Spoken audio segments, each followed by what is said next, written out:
Okay, now this is our brand new book. It's called Hidden Planet. Now, what animal do we have on the front here? We have got a great big lion. Now, the illustrations in this book are fantastic. They are absolutely amazing. And so I really wanted to make this video to show you some of the illustrations. Okay, so as I open it up. So this thing called Hidden Planet, have a think about what you think it means. Got a little tortoise. Some of you might recognise this animal. It's a fish that you might find in the sea called a swordfish. So, how do we already know that it's a non-fiction page? Well, what have we got here?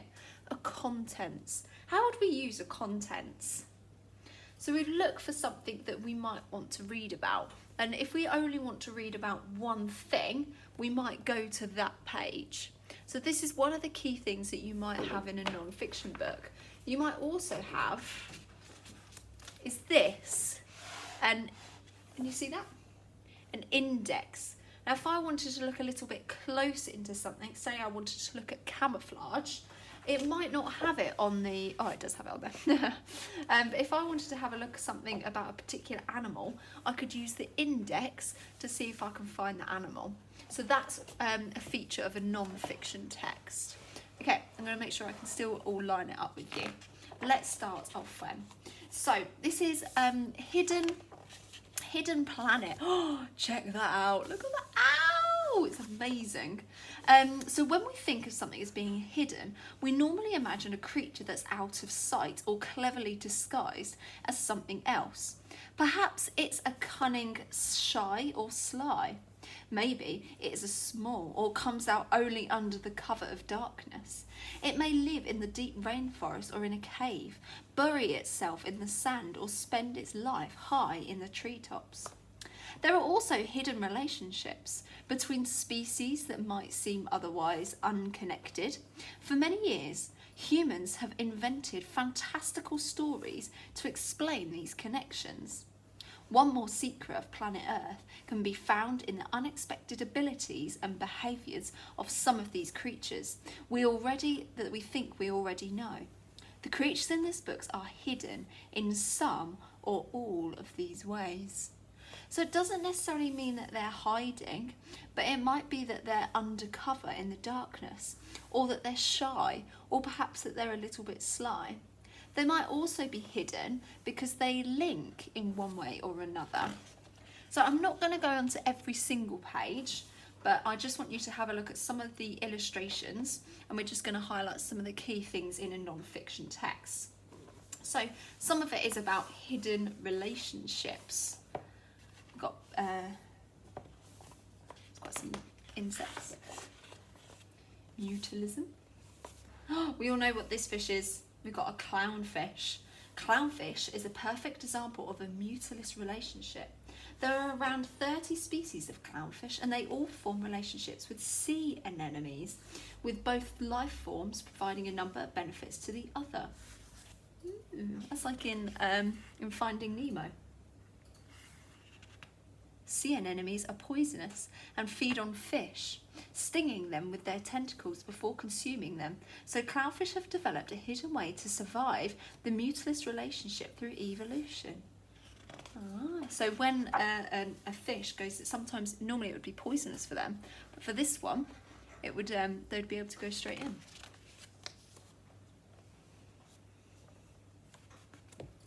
As you can see, the illustrations are amazing. Has anyone ever heard of a hermit crab? A hermit crab. There are approximately 1,100 species of hermit crab worldwide, and they share a fascinating connection with sea snails and some other shellfish. Hermit crabs have no shells of their own. They use other creatures' discarded shells to protect their soft and vulnerable bodies. While this connection is not part of a symbiotic relationship because the shells are not alive, the way a hermit crab selects and uses its adopted shell is remarkable nevertheless.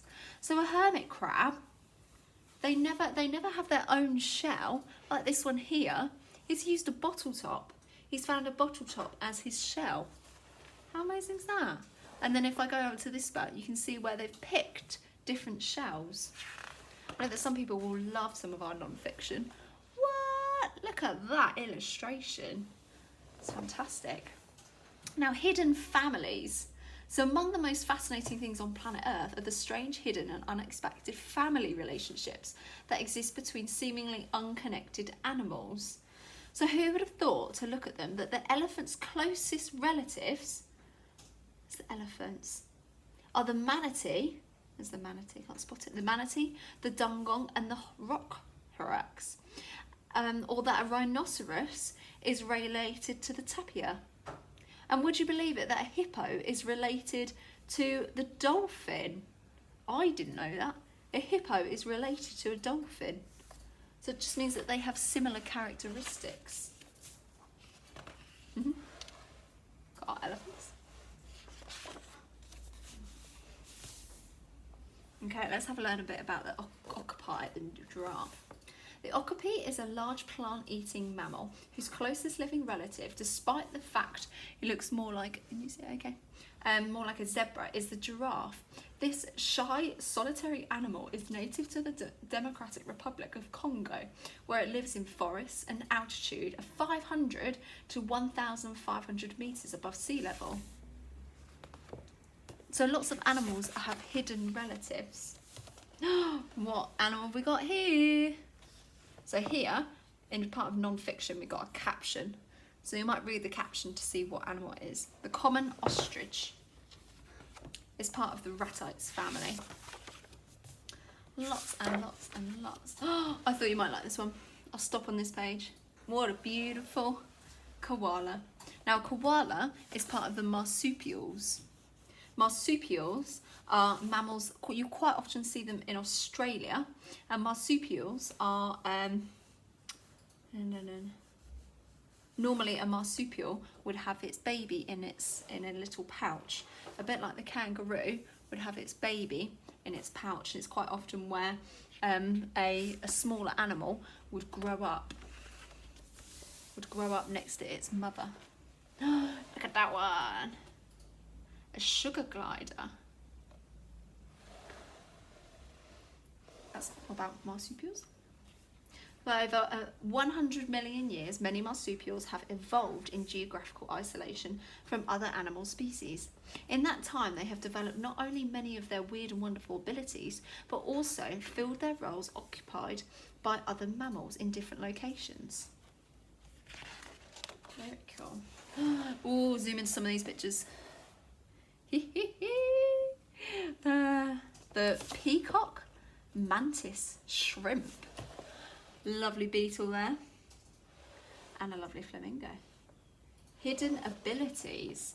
One thing I love about animals is that there is often more to them than meets the eye. The ones even that we think that we know. So let's have a look at some of the abilities that they have. Some creatures have incredible abilities that aren't immediately obvious based on their appearance. The mantis shrimp, a relative of the crab and lobsters that named after the land-dwelling praying mantis, might be small, but it's also very strong and aggressive for its size. It preys upon other small sea creatures and cripples them with one of their fastest punches in nature, striking them incredibly hard with a pair of huge hinged arms, usually kept folded away under its head. I want to find the one about the flamingo. Oh, let's have a look. So a flamingo's long legs might appear to bend backwards at the knee, but this isn't the case. Flamingos actually stand on their tiptoes, meaning that what we think is their knee is actually their ankle, while their knee is located close to their body and hidden by its feathers. Wow, so that there is actually the ankle. How crazy is that? Stands on one leg. So you are going to be having a look at this one today, the octopus. You're going to read all the parts to it and answer some retrieval questions. Okay, we'll see if we can maybe look at some more a little bit later next week. But so many fantastic bits in our non-fiction text. Okay, good job.